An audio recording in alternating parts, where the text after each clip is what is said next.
গ্রাম বাংলার ঐতিহ্যবাহী পদ্মপুরাণ ভাসান গানের আসরগুলো কালের বিবর্তনে হারিয়ে যাচ্ছে।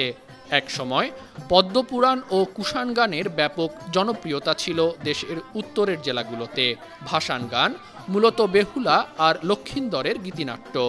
সাধারণত মাঠের ফসল ওঠার পর রাত জেগে এটি পরিবেশন করা হয়। এলাকা ভেদে এই গানের নাম আলাদা। রংপুর অঞ্চলে বিশহরি ও পদ্মপুরাণ গান নামে এটি পরিচিত।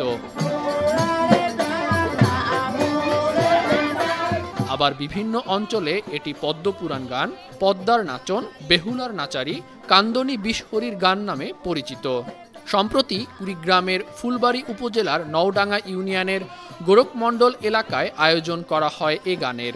লালমনিরহাট থেকে কৈলাসচন্দ্র রায় সহ ১২ থেকে ১৩ জন শিল্পী পদ্মপুরাণ গান ও গীতিনাট্য পরিবেশন করেছেন। এতে প্রাচীন ঐতিহ্য মেনে পুরুষরা নারী সেজে অভিনয় করেন। হারিয়ে যাওয়া গান ও অভিনয়গুলো এক নজর দেখতে দূর দূরান্ত থেকে আসেন শত শত নারী ও পুরুষ। ভাসান গান শুনে মুগ্ধ হয়েছেন তারা।